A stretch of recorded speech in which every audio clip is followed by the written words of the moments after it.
Welcome back नाजरीन। First segment में हमने बात की कि व्हाट कुड हैपन, पॉसिबिलिटीज़ क्या हैं, बाकी वो तो अदालतें जाने और जजेस का काम है, हम तो सिर्फ फैसलों के ऊपर बात कर सकते हैं। जिस तरह खैबर पख्तूनख्वा में पिछले चंद दिनों से जो एक नई कंट्रोवर्सी के बाद नई कंट्रोवर्सी आ रही है, उसके ऊपर बात करना बहुत ज़रूरी है। रीज़न कि वहाँ पर उस सियासी जमात की हुकूमत है कि जिनका मंशूर ही सिर्फ इंसाफ और एक यकसा निज़ाम और करप्शन फ्री निज़ाम था। माजिद निज़ामी साहब, पाकिस्तान तहरीक इंसाफ तो क्लेमेंट ही थ्रू आउट इस चीज़ की रही है कि करप्शन फ्री सेटअप लेके आएंगे, और वो प्रोविंस के जहां पर बार बार इनको मौका मिला, जिस सूबे में एहतसाब का इदारा बंद करके उसके सरबराह को घर भेज दिया गया, वहां का वजीर अपने वजीर आला के खिलाफ करप्शन के इल्जामात लगाए, तो थोड़ा ऑर्डर नहीं लगा आपको ये सारा? देखिए, मुझे तो पहले दिन से ये लगता है कि तहरीक इंसाफ की पॉलिटिक्स में ये कंट्राडिक्शन है कि कहीं उनके जो नजरियात हैं और जो उसके प्रैक्टिकल इम्प्लीमेंटेशन है उसमें खासा फर्क है। केपी का जो मसला है या वो केस स्टडी इसलिए भी डिफरेंट है कि वहाँ के जो इन्फ्लुएंशियल्स हैं वो पंजाब से खासे मुख्तलिफ हैं, और यहाँ पर तो पार्टी रहनुमा एक दूसरे को समझा बुझा के बिठा लेते हैं, सुलह सफाई हो जाती है। वो चूंकि अपने अपने इलाके में अपने अपने कबीले में बड़े नाम है, तो इसलिए वहां पर इस तरह की लड़ाइयां मामूल की बात है। और वहां पर अगर कोई सूबाई वजीर है या पार्लियामेंट्री सेक्रेटरी है या इवन एमपीए भी है, तो वो अपने हवाले से अपने दिफा में जरूर बात करता है। अब इस स्पेसिफिक केस से पहले भी हम देखें, आपको याद होगा कि तहरीक इंसाफ के हुकूमत में आने के फौरन बाद सेनेट इलेक्शंस हुए, उसमें वोट बिके, तहरीक इंसाफ ने कमेटियां बनाई, लोगों को निकाला, फिर बाद में ये पता चला कि कुछ लोगों से सुलह सफाई हो गई है।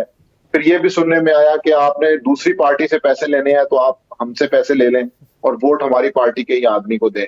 तो वहां पर ये मसाइल हैं, लेकिन मसला ये है कि चूंकि इन सारी चीजों का इम्पैक्ट नेशनल नैरेटिव पे नहीं पड़ता, पिछले 4-5 साल में नेशनल पॉलिटिक्स इस तरह से चेंज हो चुकी है। हमने पंजाब में भी देखा कि उस्मान बुज़दार साहब की गवर्नेंस पे तहरीक इंसाफ को वोट नहीं पड़े। तो ये पाकिस्तान की पॉलिटिक्स में कुछ चीजें चेंज हो रही हैं।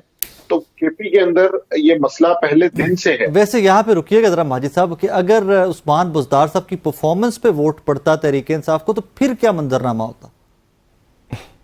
तो बड़ा दिलचस्प मंजर आता था। आप यू ब्रॉट इट अप, तो मैंने कहा उसको भी थोड़ा डिस्कस कर लें, फिर क्या मंजरनामा होता? फिर तो 2/3 से हार जाते जी। तो वोट फिर पड़ा कैसे है तहरीक इंसाफ को?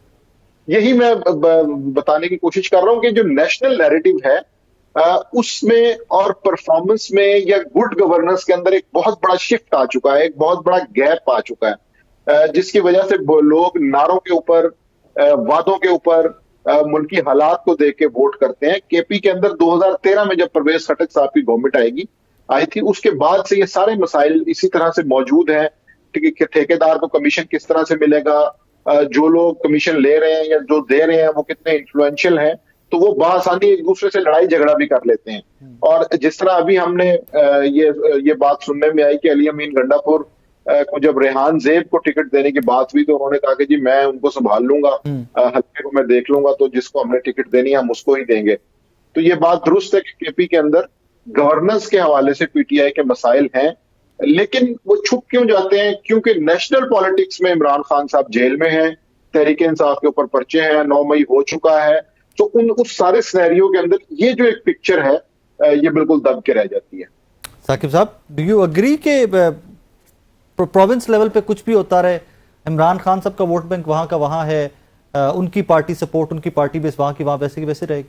भाई 8 फरवरी इलेक्शन तो अगर फर्ज करें 8 फरवरी का ही हम ले लेते हैं, तो 8 फरवरी इलेक्शन कोई उस पर तो नहीं कि आपकी कारकर्दगी क्या रही क्या नहीं रही, क्योंकि अगर 10 अप्रैल 2022 से पहले का सिनेरियो देखें तो उस वक्त सिचुएशन ये थी कि जो पीटीआई के अपने एमएनएज थे, एमपीएस थे, जो पार्टी लीडर थे, वो सोच रहे थे कि किसी और पार्टी में जाएं ताकि आगे इलेक्शन भी लड़ना है। तो ये सिचुएशन थी। तो इसका मतलब ये है कि 10 अप्रैल के बाद उन्होंने एक नैरेटिव बनाया, मतलब फिर हमदर्दी का वोट था, फिर खान साहब केसेस बने, गिरफ्तारियां हुई, पीटीआई को जो है वो क्रश करने की कोशिश की गई, उस पर क्रैक डाउन हुए, खवातीन को जो है गिरफ्तारियां हुई। तो ये सारी चीजें मेल मिला के 8 फरवरी इलेक्शन लड़ा गया है। और जो आप रिजल्ट 8 फरवरी को निकला, रिजल्ट 8 फरवरी को किसी न किसी सूरत में आपको नजर आया।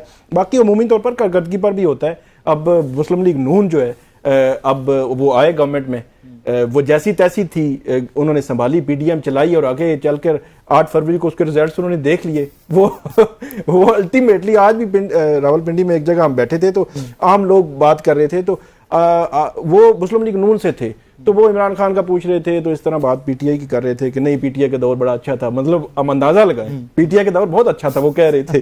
تو اس سے ہم نے پھر یہ رزلٹ نکالا کہ اس دور میں آپ دیکھیں کہ پیٹرولیم پرائسز نیچے تھیں, پھر اس کے بعد جو ڈی ویلیو ہوا پیسہ پاکستان کا روپیہ جو ڈی ویلیو ہوا, ڈالر بہت اوپر گیا, بہت ساری چیزیں تھیں نا, وہ صحت کارڈ پہ ہر بندہ بہت ساری چیزیں پھر ایسی ہوئی کہ وہ مطلب مہنگائی بہت زیادہ ہو گئی, لوگوں کے بزنس جو ہے وہ بند ہونا شروع ہو گئے, بہت ساری چیزیں. تو پھر الٹیمیٹلی لوگ جو ہے وہ مختلف جو سوچنا شروع کر دیتے ہیں. 100 کے قریب فیصلہ آباد کی فیکٹریاں بند ہو گئی, جی بالکل آج کی خبر ہے. سو اس میں لائک واٹ ٹو سے.